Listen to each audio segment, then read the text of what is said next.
Hi అండి. అందరూ ఎలా ఉన్నారు? Welcome to our channel reel play. ఈ వరల్డ్ కప్ టోర్నమెంట్‌లో మ్యాచెస్ మాత్రం సూపర్ జరుగుతున్నాయి గదా! అసలు ఏమన్నా మ్యాచెసా క్రేజీ క్రేజీ అవుతున్నాయి. థంబ్‌నెయిల్ అండ్ టైటిల్ ఆల్రెడీ చూసినోళ్ళకి ఇవాళ టాపిక్ ఏంటో అర్థమైపోయే ఉంటది. నిన్న జరిగిన పాకిస్తాన్, శ్రీలంక మ్యాచ్ గురించి, అలాగే ఈరోజు జరగబోయే ఇండియా వెస్ట్ ఇండీస్ మ్యాచ్ గురించి ఒక స్మాల్ ప్రివ్యూ ఈ వీడియోలో ఉండబోతుంది. దానికంటే ముందు ఒక స్మాల్ రిక్వెస్ట్ అండి. మన ఛానల్‌లో రీసెంట్‌గానే వీడియోస్ చేయడం స్టార్ట్ చేశాం. మీ అందరికీ తెలిసిందే. కొత్త కాబట్టి చిన్న చిన్న మిస్టేక్స్ ఉండొచ్చు. కొంత ల్యాగ్ ఉండుండొచ్చు. దయచేసి అవి ఇగ్నోర్ చేయండి. ఇంకా సుత్తి లేకుండా టాపిక్‌లోకి వెళ్ళిపోదాం. శ్రీలంక, పాకిస్తాన్ మ్యాచ్. ఈ టోర్నమెంట్‌లో one of the high voltage match అనే చెప్పుకోవాలి. ఎందుకంటే మ్యాచ్ పాకిస్తాన్‌కి, శ్రీలంకకే జరిగింది. కానీ ఈ రిజల్ట్ కోసం వెయిట్ చేస్తుంది మాత్రం న్యూజిలాండ్ ఫ్యాన్స్. టాస్ పడింది. శ్రీలంక టాస్ గెలిచి బౌలింగ్ చూస్ చేసుకుంది. మ్యాచ్‌కి ముందున్న ఈక్వేషన్ అయితే చాలా క్లియర్ అండి. చాలా సింపుల్‌గా ఉంది. 65 రన్స్‌తో పాకిస్తాన్ మ్యాచ్ గెలిస్తే పాకిస్తాన్ సెమీస్‌లోకెళ్తది. లేదంటే న్యూజిలాండ్ ఎళ్తది. సో, ఇన్ని ప్రాబబిలిటీస్, ఇంత టెన్షన్ మధ్యన బ్యాటింగ్ స్టార్ట్ చేసిన పాకిస్తాన్‌కి వన్ ఆఫ్ ది డ్రీమ్ స్టార్టే లభించింది. వాళ్ళ పాకిస్తాన్ హిస్టరీలోనే ఫస్ట్ వికెట్‌కి హైయెస్ట్ పార్ట్నర్‌షిప్ దొరికింది వాళ్ళకి. అండ్ ఇక్కడ చెప్పుకోవాల్సిన విషయం ఏంటంటే పాకిస్తాన్ వాళ్ళకి అప్పుడప్పుడు వాళ్ళ బుర్రలో ఏదో పురుగు దూరిద్దనుకుంటా. ఎప్పుడో చేయాల్సిన చేంజెస్‌ని ఇప్పుడు చేశారు. అదేనండి, బాబర్‌ని, సైమ్ అయూబ్‌ని డ్రాప్ చేసి ఫఖర్ జమాన్‌ని ఓపెనింగ్ పంపడం. ఇది బెస్ట్ చేంజ్ అనే చెప్పాలి వాళ్ళ బ్యాటింగ్ ఆర్డర్‌లో.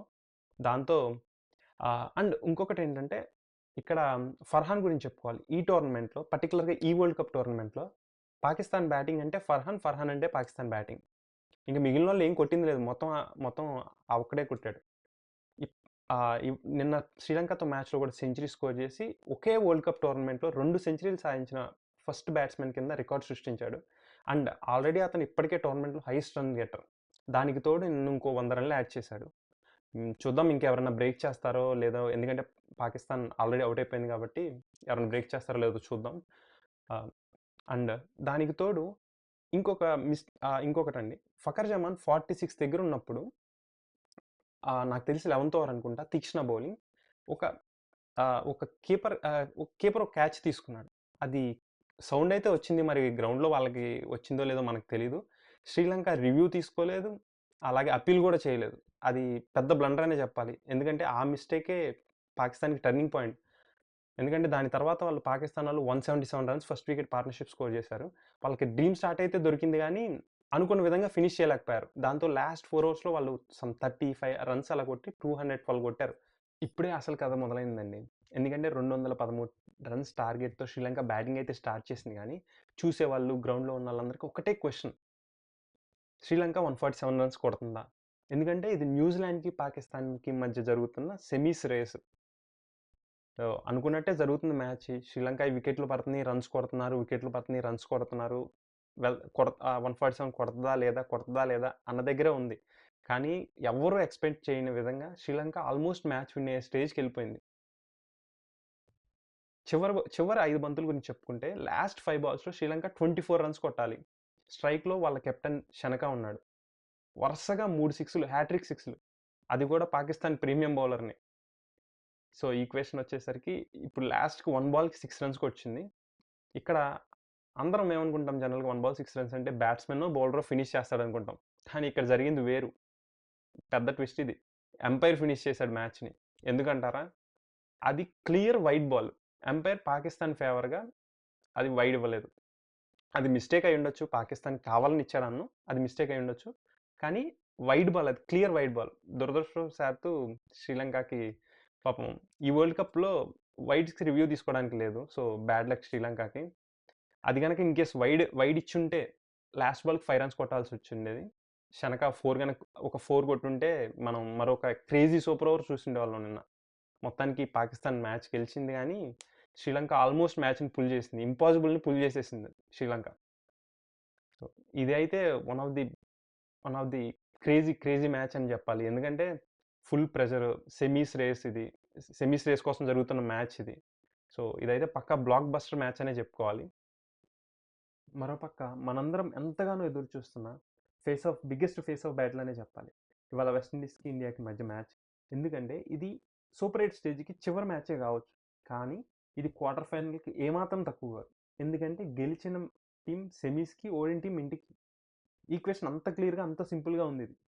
కానీ ఇక్కడ ఇంకొక పాయింట్ యాడ్ చేయాల్సిందేంటంటే, ఈ టోర్నమెంట్‌లో 2 బిగ్గెస్ట్ 6 సిట్టింగ్ సైడ్స్ ఇవి.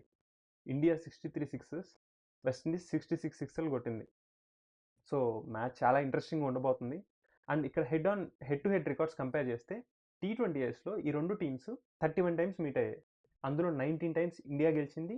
10 టైమ్స్ వెస్ట్ ఇండీస్ గెలిచింది. అండ్ ఒక 2 సార్లేమో రిజల్ట్ రాలేదు. సో, క్లియర్ అప్పర్ హ్యాండ్ ఇండియాదే ఉంది.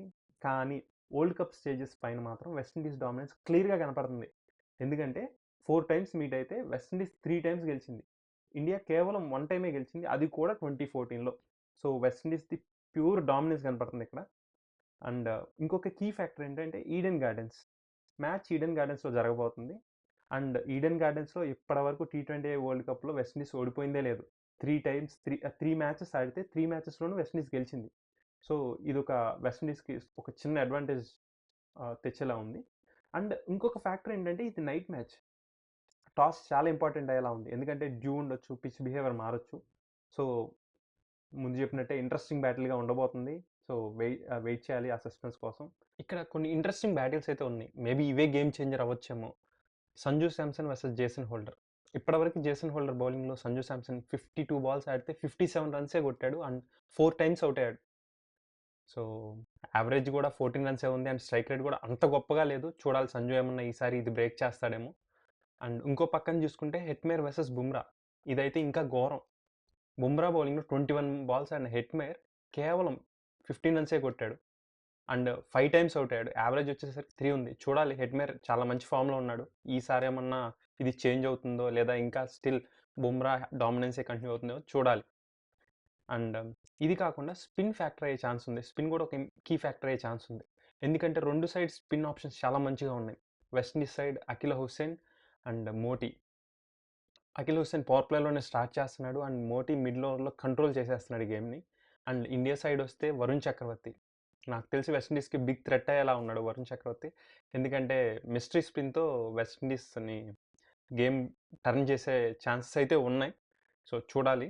అండ్ ఫైనల్‌గా నేను చెప్పాలనుకుంటుందయితే నంబర్‌లు ఒకటి చెప్తున్నాయి. హిస్టరీ ఒకటి చెప్తుంది. పూర్తిగా హెడ్ టు హెడ్ డామినేషన్ అయితే ఇండియాదే. కానీ వరల్డ్ కప్ స్టేజ్ పైన వెస్ట్ ఇండీస్ డామినేషన్ క్లియర్‌గా కనపడింది మనకైతే. చూడాలి ఎవరు గెలుస్తారో, ఎవరు హిస్టరీ క్రియేట్ చేస్తారో. హోప్‌ఫుల్లీ మనోళ్ళు ఈ మ్యాచ్ గెలిచి సెమీస్‌కి వెళ్తారని ఆశిద్దాం.